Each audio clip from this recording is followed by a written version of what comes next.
Hello po guys, ito magluluto tayo ngayon ng pichi-pichi. Gagawa na po natin guys ng tatlong flavor.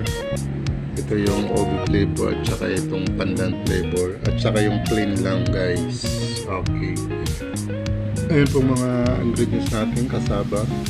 Sugar, condensed, obi at saka pandan. Ito yung ating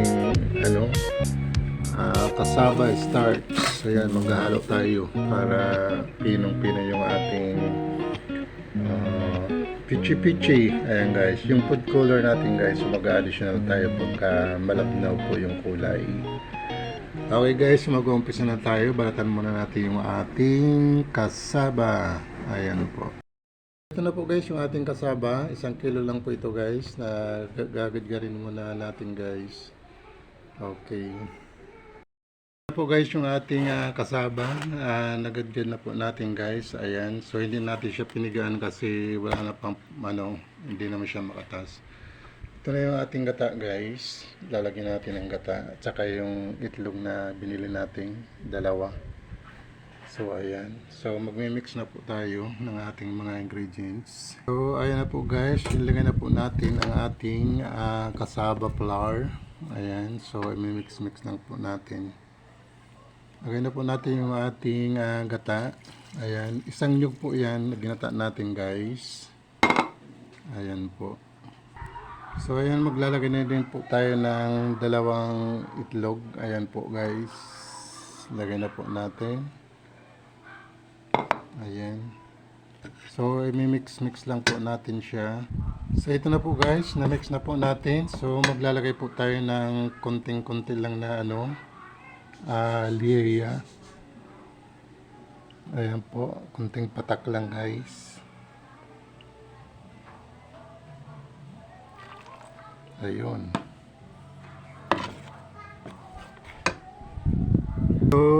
So ito na po guys yung ating mix. So paghahatiin po natin ito sa tatlo kasi tatlong flavor po yung gagawin natin. Yung isa yung plain at isang flavor obi at saka isang flavor naman yung buko pandan. Okay guys, hatiin na po natin. So ito na po guys, natin na po natin sa tatlo. Ayan po. Ayan. So maglalagay na po tayo ng ating mga flavor. Dito po yung ilalagay natin ay sugar lang kasi mayroon na po yung gata. Lagyan natin ng 3 kutsarang sugar kasi konti lang naman itong plain. Ayan. So i-mix na lang po natin siya. Ayan. So ito naman po yung ating flavor na buko pandan guys. Ayan po. Konti lang po, baka masobrahan po sa tamis. So i-mix lang po natin siya. Ayan po.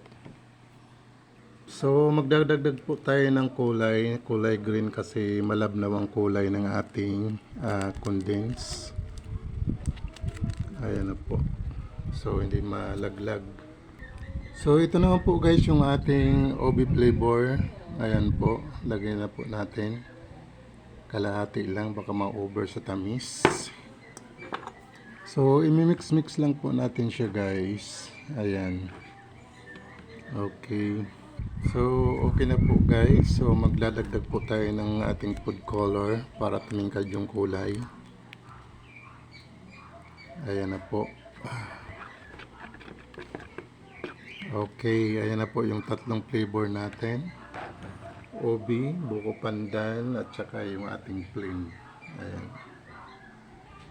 So, ito na guys yung ating tatlong flavor. Ayan po, yung ating obi. Ito naman yung ating buko pandan flavor at saka yan naman yung ating plain guys. Ayan po. Guys, magsasalang na po tayo ng ating pichi-pichi. Ayan po, nilagyan na po natin ng iba-ibang flavor. So, isasalang na po natin guys. Okay. So, ayun na po guys, isasalang na po natin guys. So, magantay lang po tayo ng mga ilang minutes. Ayan po. So, ito na po guys yung ating finished product, yung ating kasaba kutsinta. Ayan po. May toppings na po siya guys na grated coconut. Ayan po. So, ayan na po guys. So, napakaganda ng ating kasaba kutsinta. Ayan po guys.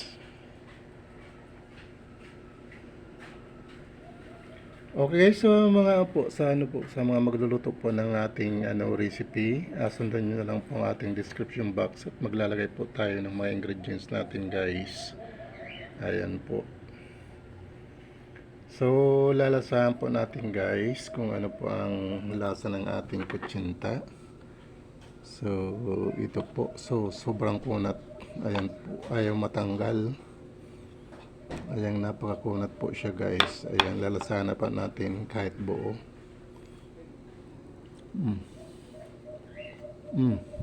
Napakakunat guys. Ayun.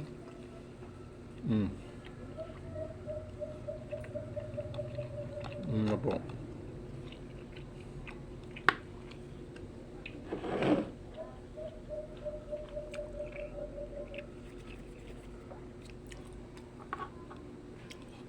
Lagyan natin ng coconut.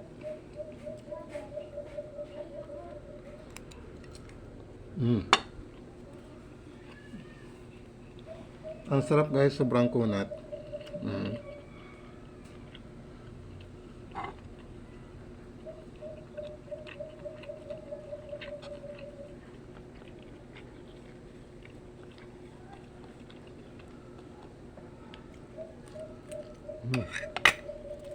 Ayan po guys, sobrang sa napakakunat na guys, ang sarap-sarap ng uyain. Ayan po.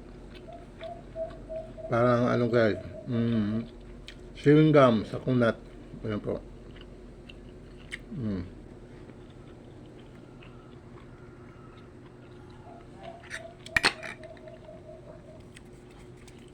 Okay guys, hanggang dito na lang po yung ating video. See you in my next video guys.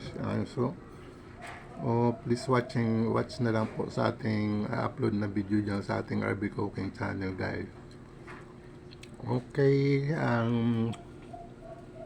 shoutout po guys sa ating mga OFW, sa ating mga subscriber.